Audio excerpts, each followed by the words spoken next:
Hey everyone, today I'm talking about INFJ personality types and INFP personality types and frenemies. I decided to do this video because I did another video a couple weeks back now, maybe a few weeks back, now that I'm thinking about it. It's called INFJs and False Friends.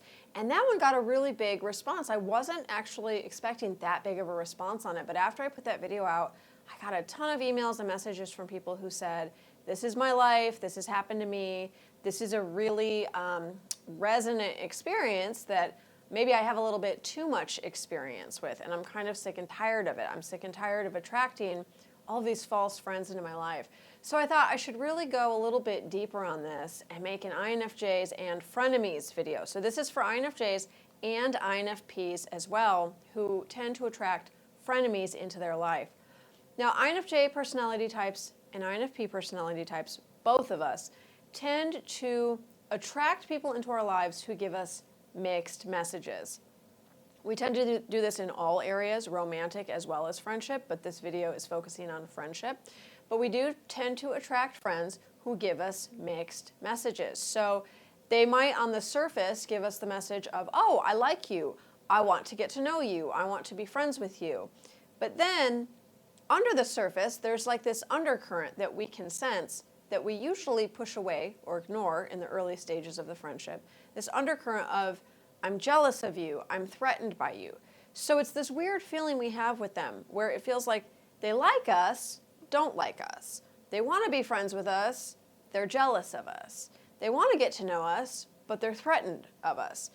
Much of the time, because we are natural idealists and we really want to believe in people, give them the benefit of the doubt, we will push past that. We'll ignore it and say, you know, it's my imagination. We tend to do a lot of talking ourselves out of it. Like, well, I got that weird feeling, but I think it's just me.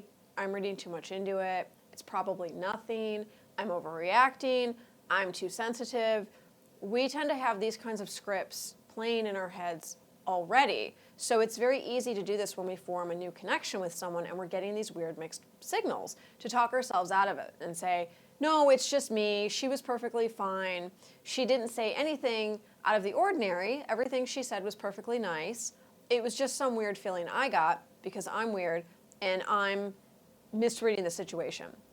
Then what happens as we get in deeper with these folks, especially if we become close friends, the mixed messages get stronger. So they're continuing to reach out, they're continuing to kind of act like a friend and show up as a friend.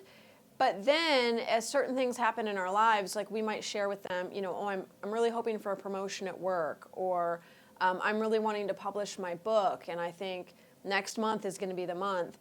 That's where we get the feeling that they're threatened by us even more. And then on top of that, we get the feeling that they want to see us fail.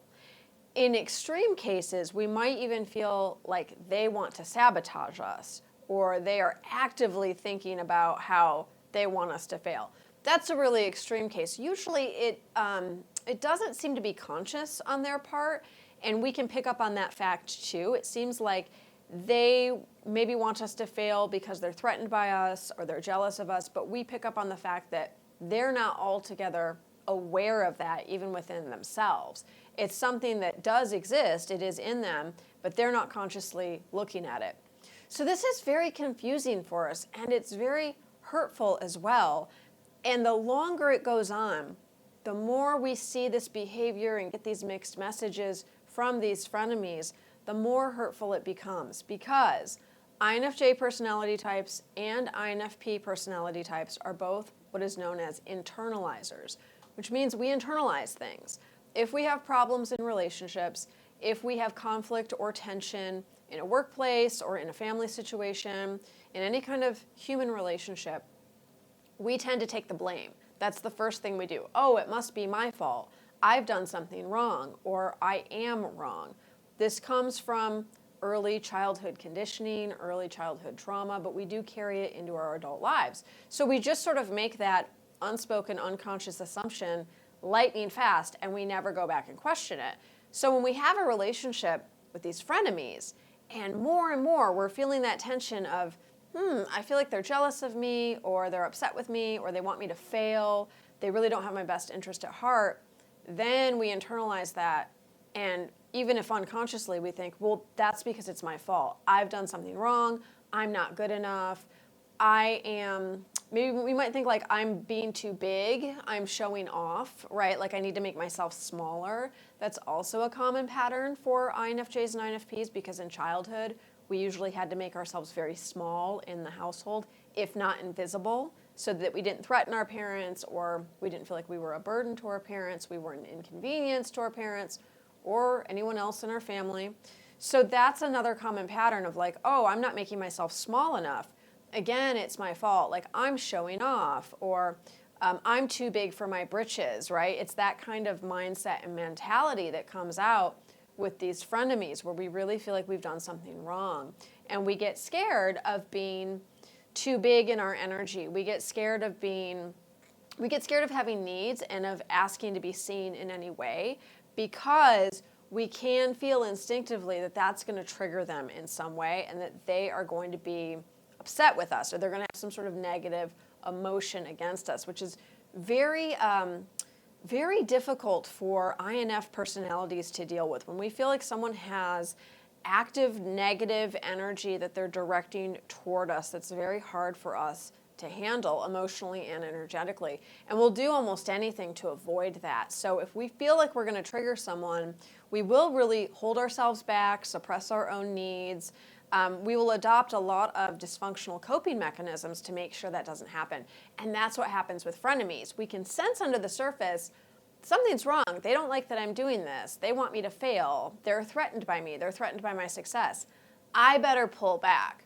I better not try so hard. I better make myself smaller so that they feel more comfortable. So why are these people attracted to us? Why do the frenemies come in?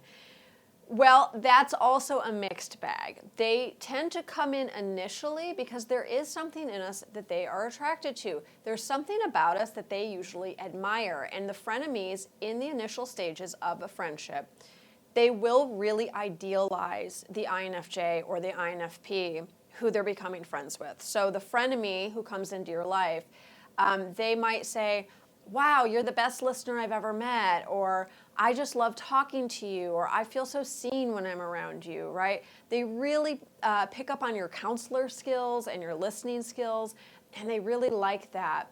They might also see that free spirit that's in every INFJ and INFP, that person in us, that energy that's willing to push the boundaries and explore and experiment and kind of dance with life, right? When we're not totally shut down or traumatized. They'll see that and they'll really envy that as well. They'll really be drawn to that. And they might even say things like that, oh, I wish I could be as creative as you. I wish I could be a free spirit like you. I wish I could live life like you. I wish I could trust my intuition like you, right? So they might say a lot of like, I wish I could be like you in some way. Or I feel so, insert positive statement here, around you, right? And they'll do a lot of that. It might almost feel like love bombing. That doesn't mean necessarily that they are a narcissist, although narcissistic personality types do often turn out to be frenemies. But to be a frenemy, the person doesn't automatically need to be a narcissist. They might just be deeply insecure and emotionally immature. And so they see something in us that they want to emulate or that they admire, and they're drawn in, but then they also feel threatened by it.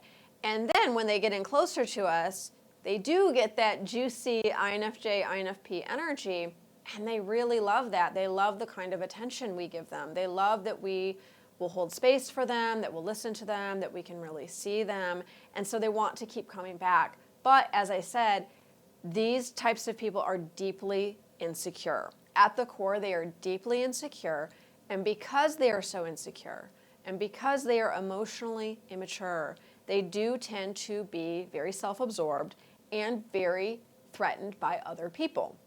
They're threatened by other people having success. They're threatened by other people having traits that they want. They're threatened by other people in all sorts of ways because they're constantly caught up in a game of comparison syndrome. So that's one of the core things that's going on. When you are friends with a frenemy, that frenemy is always comparing themselves to you, whether it's your hair or your clothes or your artistic talent or your job status, or the fact that you have a partner and they don't, or your shoe size. It doesn't matter. It's something. They are constantly in a game of comparison syndrome with you, and they're tearing themselves down inside. They're coming up feeling like they feel like they're coming up short. They feel like you are ranking higher than them. You are superior to them, and then they're building up resentment about that. Then they are building this energy where they kind of hate you because they feel like, oh, well, she's always perfect, or she always does it the best way, and I could never be that. And every time they're around you, they feel inferior. So they are giving you those mixed messages because they're feeling mixed energy, which is not your fault. They feel good around you until they feel bad around you. They love the way you make them feel until they hate the way you make them feel. That is not your responsibility. That is not your fault. And that's where the INFJ or the INFP really needs to slow down and say, oh, okay, I'm internalizing this. This person is having their own insecurity issues. This person is projecting a lot on me. They're blaming a lot on me. They're comparing themselves to me because they're locked in that game with themselves. That's what's making them feel bad. Not me, not my existence or my achievements or what I look like. I'm not making them feel bad. They're actually making themselves feel bad. And that is their own game. That's their own trip. And they want to be on it right now, or they have to be on it right now because they're learning some kind of lesson from it. But it's not my fault, and it's not my responsibility to take on. And what we can do to take care of ourselves, because when the frenemies first come in, we do have a chance to pick up on this. It's not like they glide right in under the radar and there are no red flags. There are red flags all along the way. But what happens with INFJ personality types and INFP personality types is we override that. We override our intuition. We push away those red flags, or we decide not to see them, or we decide not to take them seriously. We really override our own internal compass based on the information we're getting from this person. So we are getting these feelings of like, I feel weird around them. It seems like they're jealous of me. It seems like they're threatened by me. I don't think they want me to be successful. That doesn't really feel good. And then we override all of that. Like I said, we talk ourselves out of it. We do this because this is a familiar pattern to us. From childhood on, we are really used to providing most of the sensitivity in a relationship. And because we've been told for so long, in so many different ways, we've gotten the message, you're too sensitive. You shouldn't be that sensitive. Your sensitivity is a flaw. Your sensitivity is a weakness. Your sensitivity is something that has to be managed or corrected or fixed or worked with. We believe, oh, that sensitivity I have, that's not a good thing. The sensitivity we have is actually essential for human relationships. And when we are in a relationship with someone, because the way our world is now, where so many people are disconnected from their sensitivity, they're locked away from core parts of themselves, they're disconnected from parts of themselves, we show up, we provide most of the sensitivity to keep a relationship going. We provide most of the emotional labor it takes to keep a relationship going. That means we're the ones who listen. We're the ones who attempt to understand. We're the ones who try to take the other person's perspective. We're the ones who offer support. We're the ones who really try to practice patience and kindness and compassion. It doesn't occur to us a lot of the time that we're doing most of this kind of labor in relationships because we're so used to it based on our past experiences, usually with our family of origin or our parents. It seems normal to us. Oh, I show up and I provide 90% of the sensitivity in the relationship. I provide 90% of the emotional labor. When a frenemy comes in, this person who's deeply insecure, self-absorbed, loves the attention we give us, but can't reciprocate any sort of actual genuine good feeling back, that doesn't really trip the alarm bells for us. We see the red flags, but it doesn't feel weird to us because we're like, well, that's how relationships are, right? I provide most of everything, and they take and take and take. That's a really familiar pattern to us. So what we want to do when we get into these frenemy relationships, we really want to think about how much we're getting back from the other person, which might be hard for us because a lot of the time we'll have a knee-jerk reaction and say, well, if I'm thinking that way, I'm being selfish. I'm the one who's being self-absorbed. And I hear this from INFJs and INFPs all the time. Well, then won't I be the narcissist? No, thinking about your needs and thinking about the give and take exchange in a relationship with neutrality is not being a narcissist. That's being an emotionally mature adult. Honestly, that's looking at your relationships and saying, how much am I giving? How much am I getting back? How do I feel when I'm around the other person? Am I getting any of my needs met in this relationship? What's the percentage of me getting my needs met versus them getting their needs met? Those are not narcissistic questions. Those are emotionally mature questions that you should be asking yourself, because if you don't, you end up getting in these relationships over and over and over again, and then you get burned over and over and over again. And what happens, the INFJ or the INFP starts to shut down. We start to shut down, and then we say, I can't trust anyone. Anyone who comes in, they're going to try to use me. They're going to try to exploit me. They really don't want me to succeed. They're willing to be friends with me as long as I keep myself small, as long as I keep my energy buttoned up and I hide my true self and I don't have any needs, and I'm tired of it. I'd rather be a hermit. I'd rather be alone. I hear that from a lot of INFJ personality types and INFP personality types. But it doesn't have to be that way if you're aware of how much you're giving and if you're getting anything back. The last thing I will say on the frenemy situation, and this can be a really big stumbling block for INFJs and INFPs both. As far as possible, do not idealize the other person. That's something that can be a really sticky problem for a lot of us. We can see the good in people, even when people have layers of trauma and dysfunction, even when people are really stuck in negative patterns, when they're in very dark places, we can see the good in people. We can see the potential. So a lot of the time in a frenemy relationship, as we're talking ourselves out of the red flags we see, and as we are talking ourselves out of the intuitive feelings we're getting that this person actually doesn't want me to succeed, they want me to stay small, we will make excuses for them. We will idealize any kind of scant good quality they have, right? They might have a tiny little good quality where it's like, well, sometimes they listen, or, they like to buy me a nice birthday gift every year. We'll take that like one little thing that honestly isn't even very relevant to us or doesn't mean that much to us, and we'll really blow it up and say, well, that one time, 5 years ago, they did this thing for me, or they always go out of their way to buy me an expensive birthday gift, even if we don't care about expensive birthday gifts. So we will really idealize them, and we will really make excuses for them to cover up the other feelings we're getting and the other behavior we see from them. So do not tell yourself a story about their quote-unquote good qualities. Really try to be neutral and look at all of their qualities and look at the way they are treating you. I'm going to be teaching a workshop on this topic and so much other stuff on relationships, INFJ and INFP relationships. That is the topic of the workshop. I get lots of emails from people with questions about romantic relationships, and I get lots of emails and messages from people about friendships. So this workshop, I wanted to cover both. It's not just about romantic relationships. It's not just about friendships. It's about both.